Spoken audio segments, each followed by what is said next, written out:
Hi, biology. This is the human impact assignment, and it is kind of a culminating piece of our ecology unit. In this, you're going to get to choose one particular way that humans are impacting our ecosystem, explore it, share your opinions, and then decide what the next steps should be.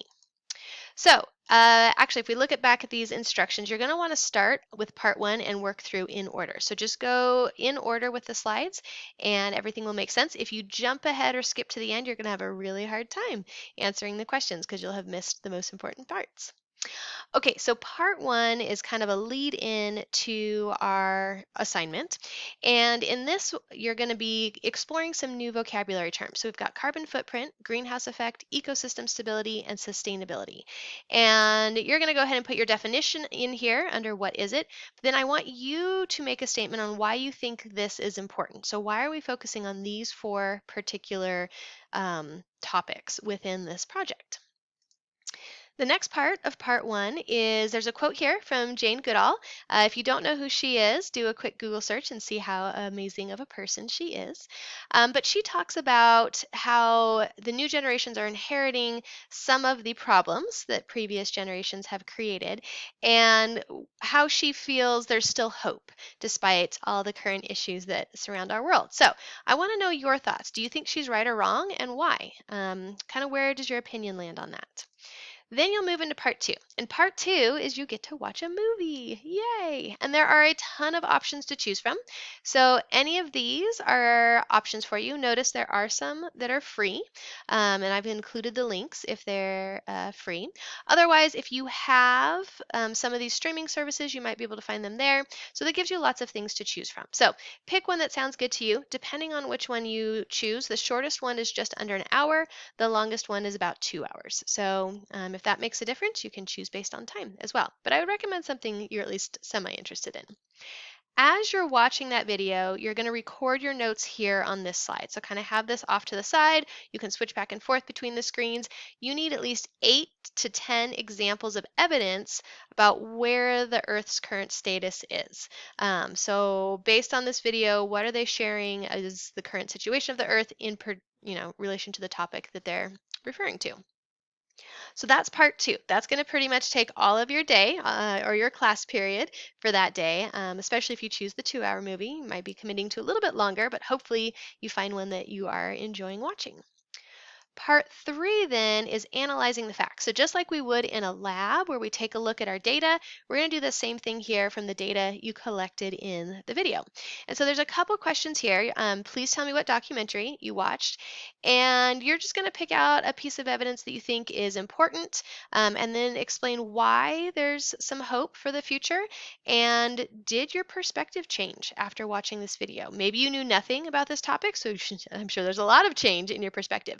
But maybe you knew a lot already. So did it add to anything? Did it change the way you see anything? And then the second part of part three, so part 3B, is now we're going to go back and we're going to look for bias. And if you remember, bias is anytime someone's opinion is interjected in with fact.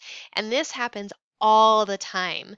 If you're looking for news stories, if you're getting your information online at all, or even if you're talking to a friend or family member, oftentimes when they're sharing information, it has bias woven into it. And so this is anytime that they're trying to share their thoughts or kind of color the comment with their opinion. So like I could be talking about how cats are the best animals, they make great pets, they're very easy, but part of my bias is I like cats, right? I enjoy them. And so that's going to taint or tint might be the better word, my thoughts on this topic. And so every piece of news, every piece of information you get, you always need to be looking for bias because it can influence whether the information you're getting is fully true or not. I might state cats are the best animal or the best pet ever, but that may not actually be true. And it definitely may not be true for other people, right? Depending on circumstances and whatnot, a cat might be awful for them, especially if they're allergic. So you want to keep an eye out for that bias. And here on this slide, you're going to list where you think the filmmakers might have let their opinion creep in. Maybe they didn't hide it at all. That's very possible, right? But you're trying to make sure that you are looking for scientific fact and not being swayed by the emotional response they're trying to get out of you with this video. And then the last part, part four, is our conclusion. And a conclusion is usually stating the big picture and moving forward, what do we need to know? And so in this situation, what action needs to be taken and who should be the person that takes it and who should be in charge? And do we need to get other people on board with this action? And so this is where you're kind of thinking forward from what you learned and you're going to make your statements on what you think needs to happen and why. All right, that sums up this project. I hope you find it interesting. You can bounce around and check out. I would highly recommend watching the trailers for these movies first. That's what these initial links are, just so you can kind of get an idea of what each one is about before you commit to it. But if you start a movie and you don't like it, stop and find a different one. You don't have to stick with the first one you chose. And you definitely don't have to pay for them. That is just listed there in case you're really interested in that particular movie. That's an option, but there are lots of free resources for you. All right, enjoy, and I'm looking forward to seeing what you learn.